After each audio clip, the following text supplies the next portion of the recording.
Di dalam kitab kita itu ada banyak contoh, itu diberi contoh salah satunya adalah yang saya sebut penjagal yang lahir sebagai hantu kerangka, ya. Jadi ini cerita di dalam kitab kita pada suatu hari yang Arya Mahamogalana itu sedang berjalan-jalan dengan Bante, kalau saya tidak salah Bante Lakana itu. Dia berjalan-jalan di gunung apa? Anda pernah ke Gijak Kuta di India enggak? Kalau yang pernah ke India ya pasti apa? Tidak melewatkan untuk naik ke Gunung Gijak Kuta ini. Ya, karena di Gunung Gijak Kuta itu Anda akan bisa menemukan banyak tempat pertapaan dari yang Arya Ananda dan yang lain-lainnya masih ada kan ya di sana ya. Nah, pada suatu sore yang Arya Mahamogalana berjalan dengan Bante Lakana menuruni Gunung Gijak Kuta tersebut dari puncaknya turun ke bawah. Di tengah perjalanan Bante Lakana berpikir ini kenapa nih yang Arya Mahamogalana dari tadi senyum terus, tersenyum sendiri gitu. Waktu ditanya Bante dari tadi tersenyum sendiri, memangnya ada apa ya Bante gitu. Bante Mogalana tidak menjawab apa-apa, nanti aja kamu tanyakan di depan Buddha gitu. Ya. Dan setelah sampai ke bawah bertemu dengan Buddha, Bante Lakana menanyakannya lagi. Saat ini sudah ada Buddha di depan kita dan sesuai dengan nasihat dari Bante Mogalana tadi saya diperbolehkan menanyakannya lagi di depan Buddha gitu. Nah akhirnya dia bertanya lagi gitu. Kenapa Bante tadi waktu berjalan turun bukit Bante tersenyum-senyum sendiri? Kemudian Bante Mogalana bertanya, iya waktu berjalan tadi saya melihat ada makhluk yang hanya mempunyai tulang belulang saja. Dia terbang gitu sambil berteriak, menangis, menjerit-jerit karena dikejar oleh burung pemakan bangkai, gagak dan lain sebagainya gitu. Dicapik-capik begitu. Dia tidak mempunyai daging sama sekali. Jadi ini cerita karena dari kitab dan berkaitan dengan Buddha dan yang Arya Mahamogalana. Ini adalah cerita yang sesungguhnya terjadi. Ya. Nah, saya tersenyum, Bante Mogalana berkata, bukan karena apa, tapi karena betapa luasnya kehidupan ini, jenis-jenis kehidupan, bahkan makhluk seperti ini pun bisa eksis di dalam kehidupan. Artinya makhluk yang hanya mempunyai tulang belulang saja, tidak mempunyai daging gitu. Ya. Nah, kemudian Buddha menegaskan, iya memang ada makhluk seperti itu dan saya pun juga berkali-kali sudah melihatnya gitu. Tapi selama ini saya tidak mengatakan kepada siapapun karena kalau orang itu tidak melihat sendiri belum tentu orang yang mendengar ini akan percaya. Kalau nanti saya bercerita dan orang yang mendengar itu tidak percaya kata Buddha, maka hal tersebut akan berakibat hal yang tidak baik buat orang tersebut, dalam artian dia akan kehilangan sadda terhadap Buddha dan ini merugikan orang tersebut kan. Kalau kita ini kehilangan sadda kepada Buddha, Dhamma dan Sangha, yang rugi kita. Kenapa? Kalau kita sudah kehilangan sadda, maka kita tidak ingin lagi belajar dengan tekun dan berlatih dengan tekun. Kita tidak ingin berdana, kita tidak ingin menjaga sila kita tidak ingin meditasi. Siapa yang rugi? Kita sendiri, bukan bantenya, bukan Buddha dan bukan juga wihara, kita yang rugi. Dan oleh karena itulah, dengan alasan itulah Buddha kemudian mengatakan saya tidak pernah menceritakan, tetapi karena sore hari ini ada yang sudah menyaksikan dan ada yang menanyakan, maka saya katakan memang makhluk seperti itu ada. Nah kemudian Buddha menjelaskan kenapa ada makhluk yang hanya terdiri mempunyai kerangka, tidak mempunyai daging.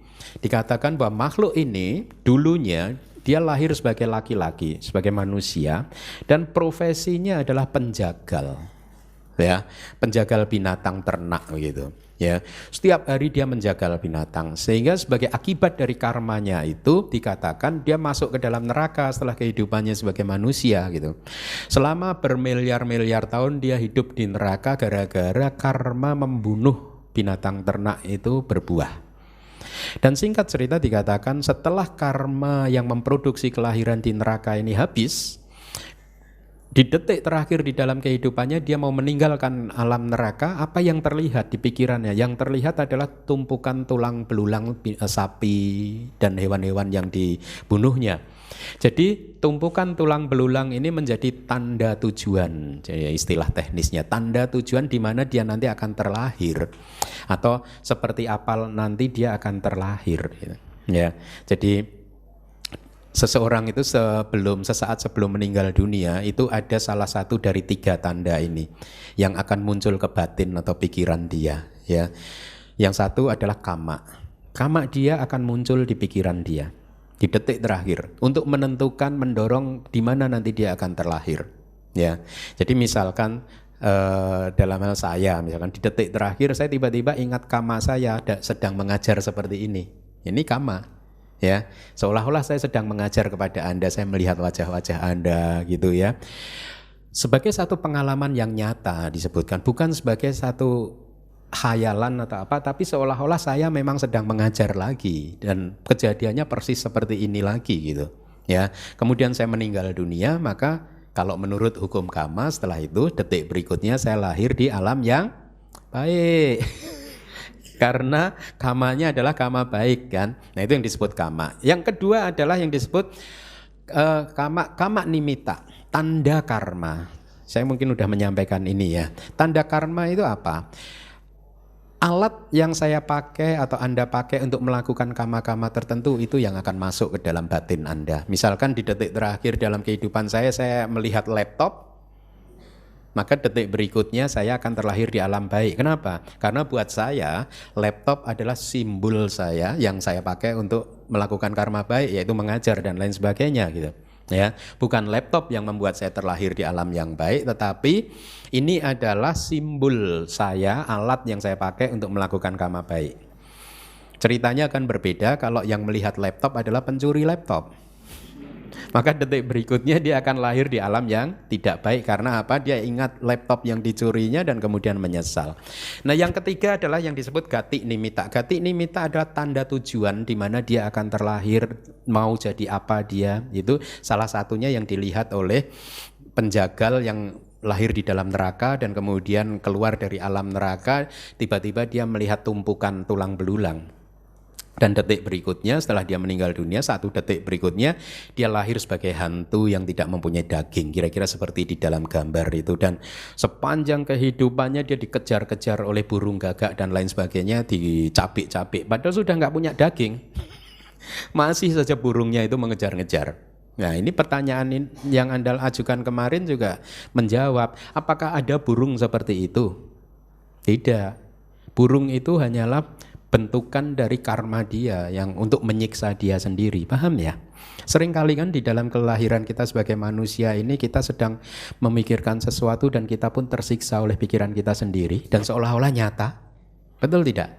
Ini kejadian di alam manusia. Kejadian di alam bawah atau di alam surga, kejadiannya bisa lebih nyata lagi. Itu daripada apa yang kita alami di alam manusia ini. Nah, jadi itu yang terjadi. Dia melihat tumpukan tulang belulang dan akhirnya dia terlahir sebagai hantu yang tidak mempunyai daging atau hantu kerangka istilahnya.